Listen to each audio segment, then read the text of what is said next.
This is problem 14-78. It's on page 758. An air conditioning system operates at a total pressure of 1 atmosphere and consists of a heating section and a humidifier that supplies wet steam, which is saturated water vapor, at 100 degrees Celsius. So understand this is not an air conditioning system in the sense that it's going to cool it down. This is the section that heats it up.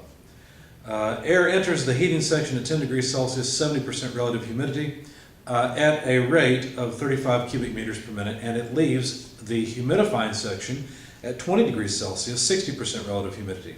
Determine A, the temperature and relative humidity of air when it leaves the heating section, B, the rate of heat transfer in the heating section, and C, the rate at which water is added to the air in the humidifying section. Let me sketch this so we can understand what all is going on here. Here's the ductwork that houses the heating section. And then there's a humidifying section where saturated vapor at 100 degrees Celsius enters the system and sprays water out then into the air, humidifying it.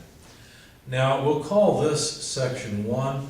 We need to break up the humidifying section from the heating section so that we can analyze this.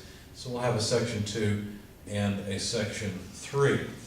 Now the air-water mixture comes in at a temperature of 10 degrees Celsius, a relative humidity of 70%, and a volumetric flow rate of 35 cubic meters per minute.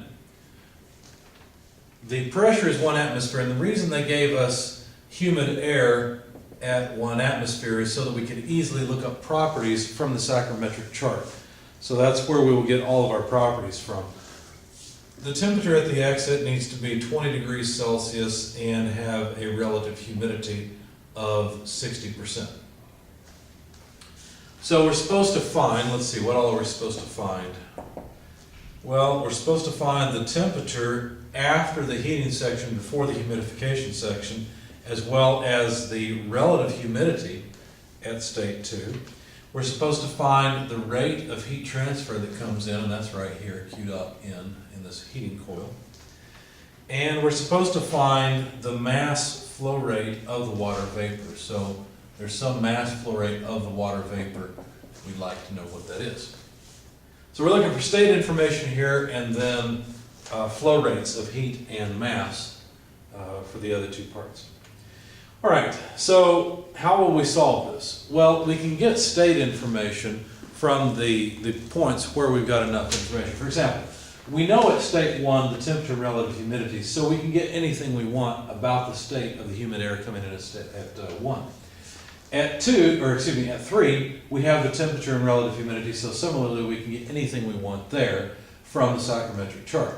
State 2, in order to deal with it, what we'll have to do is use an energy balance and, of course, a mass balance dealing with the heat that's added and the mass that's added. So let's begin by looking up state information. So for state 1, if you go to the psychrometric chart, and you should do this definitely, you should be working this problem along with me, you can find the specific volume, and I read it off at about 0.81 cubic meters per kilogram of dry air.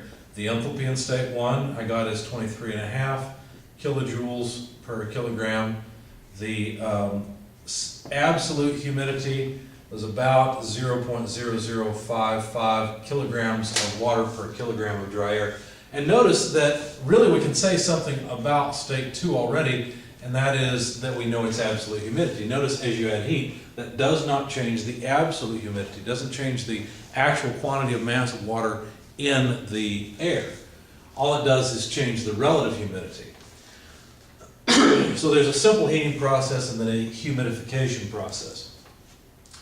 At state 3, we could look up anything we need. One of the things we'll need is the enthalpy. So I'll go ahead and write that down, 43 kilojoules per kilogram. Again, all you do is go to the psychrometric chart, look up these 2 data points basically that indicates one specific point on the chart, and you can look up everything else that you need. We're going to need the absolute humidity as well as the enthalpy for that. Notice I'm getting absolute humidities And that will be useful in the mass balance, and I'm using enthalpies that will be useful in the energy balance. So, why don't we go ahead and write down the energy balance? Where would we need an energy balance? Well, in the heating section and in the humidification section, because look, in the humidification section, we're actually adding steam. Not only does that add mass, but this is a saturated vapor at 100 degrees Celsius. It is adding significant energy into the system. So we have to deal with that. So let's write an energy balance, first of all, for the humidification system, or section, I guess. So the mass flow rate of the water times the enthalpy of the water. What is this? That's this stream. That's the energy carried in by the saturated vapor, plus the mass flow rate of the air times the enthalpy of the air. Now, be careful, this would be the enthalpy at state 2, so let me use a 2 there. Understand that we're talking about the enthalpy of the humid air. So this enthalpy, H2, takes into account the energy carried by the water vapor and the air together. Okay, so those are the two inflows of energy into this section. The outflow is at state 3, so that would be equal to the mass flow rate of the air in state 3 times the enthalpy in state 3. Understand, we're really using the mass flow rate of the air as the basis of everything we're doing here, because the mass flow rate of the air does not change through this system. Now, along the way, you might realize, well, we don't really know the mass flow rate of the water, but couldn't we get it? Let's see, in fact, couldn't we say that the mass flow rate, so here's our energy balance in the humidification section, but we could write a mass balance as well in the humidification section. What would that look like? Well, let me cordon off some space and write down the mass balance for the water that comes in. Because understand, the air that comes into section 2 actually has water in the air. Pardon me. Water vapor flows in here, and water flows out with the humid air flowing out at state 3. So we could write it like this. The mass flow rate of the water, that's right here. And I said vapor and I'm using a W. Let me change that to water. It is water vapor, but I don't want to use two symbols for the same thing. All right, so the mass flow rate of the water, that's one place that water comes in. Water is also carried in by the incoming air. So that would be plus the humidity at state 2 times the mass flow rate of the air. Remember, we used this trick several times. Instead of dealing with a mass flow rate of water in an airstream, we use the humidity, the total humidity or the absolute humidity, multiplied by the mass flow rate of the air. We can do the same thing at the exit at state 3. In state 3, there's going to be some humidity. We actually know it already, we looked it up, multiplied by the mass flow rate of the air in state 3. So if we rearrange this just a bit, we can say that the mass flow rate of the water is simply the difference in the absolute humidities between states 3 and 2 times the mass flow rate of the air. Okay, so notice this is one of the things we're supposed to find. We've got an equation for it now. We actually have the humidity at state 3 and we have the humidity at state 2, because notice that the humidity at state 2 is equal to the humidity at state 1, which we have. Okay, so the only thing we don't have is the mass flow rate of the air. If we had that, we could answer part C of the question. Anyway, let's go ahead and substitute for the mass flow rate of the water into the energy balance. So we have omega 3 minus omega 1, since I made that substitution. Mass flow rate of the air, enthalpy of the water vapor that's coming in, plus the mass flow rate of the air, enthalpy of the air at state 2, equals the mass flow rate of the air times the enthalpy of the humid air in state 3.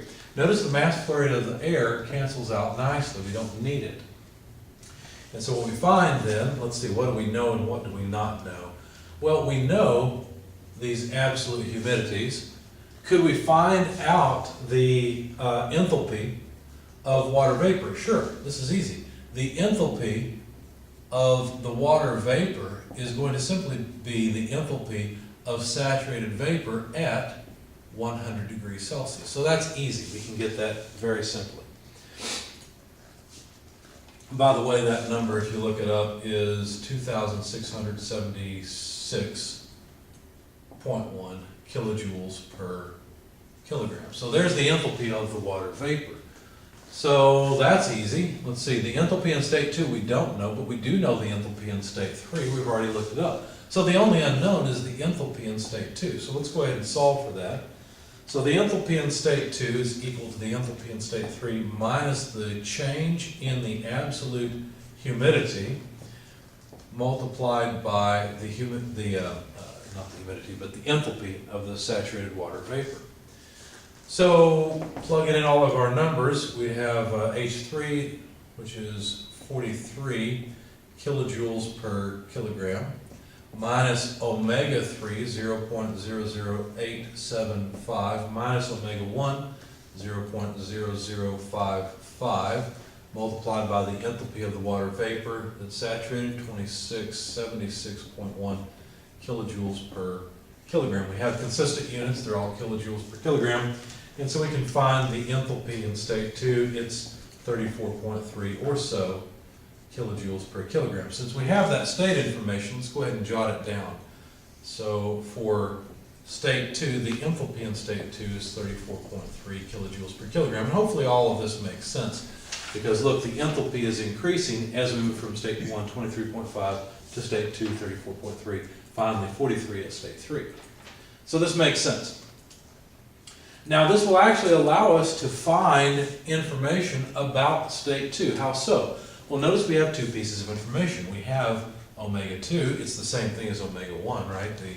The specific humidity is 0.0055, and we have the enthalpy in state 2. That identifies one particular point on the psychrometric chart. So if we go back to the psychrometric chart, we can answer some of the questions like, what's the temperature and what's the relative humidity in state 2. And if you look up these data points, it looks like the temperature in state 2, let me jot it down over here. So from here we can find T2, Phi2, the relative humidity. And when you look it up, this is about 20 degrees Celsius, and the relative humidity comes out to about 38% when you go and you look up this data point on the chart. Understand, this would define a horizontal line, and this enthalpy is a slanted line, and so you got to intersect those two. All right, so how about the rate of heat transfer in for part B? Well, now that we know what the enthalpy has to be after the heating section, now we should be able to write down an energy balance, whereas this was on the humidification. This will be an energy balance on the heating section. And it would look like this. The rate of heat transfer in is equal to the mass flow rate of the air multiplied by the enthalpy change across the section. So that's H2 minus H1. Now we need the mass flow rate of the air, and we've avoided finding it so far, but now we're not so lucky. We have to find the mass flow rate of the air. How shall we do that? Let me do it here and then I'll erase it after copying it down. The mass flow rate of the air would just be the volumetric flow rate divided by the specific volume. Where do we know those things? Well, we know the volume flow rate at state 1, and we know the specific volume at state 1. And so if we calculate the mass flow rate of the air at state 1, it'll be the same at 2 and 3. The volumetric flow rate may change because the temperature and properties change, but the total mass flow rate will be the same. So we had, what, 35 cubic meters per minute, and then the specific volume was 0.81 cubic meters per kilogram, and so the cubic meters go away. We have kilograms per minute. That's not particularly convenient, so we're going to change the time units, 1 minute per 60 seconds, and now we've got kilograms per second. In fact, I'll just jot down the mass flow rate over here, since it's the same throughout the entire section. 0.72 kilograms per second is what you get from this equation once you plug it into your calculator. So there's our mass flow rate through the section of the air, and now we can calculate the heat flow rate. So 0.72 kilograms per second of dry air flow through, and the enthalpy has to go to 34.3 from 23.5 kilojoules per kilogram of dry air. And remember, these two enthalpies here take into account the enthalpy of the air and the enthalpy of the water vapor in the air. because we found them on the psychrometric charts. And so now we can calculate the rate of heat flow in. So let me just write it down over here. It comes out to 7.8 kilojoules per second, which is the same thing as 7.8 kilowatts. So that's the result of this energy balance in the heating section. So what else did they want us to find out? Well, the mass flow rate of the water was the last thing. And now that we have the mass flow rate of the air, we can actually use our mass balance from before to find the mass flow rate of the water. So the mass flow rate of the water would be equal to the absolute humidity change across the entire section. So that is 0.00875 less 0.0055. Okay, it's kilograms of water per kilogram of dry air, but it's basically dimensionless as far as I'm concerned.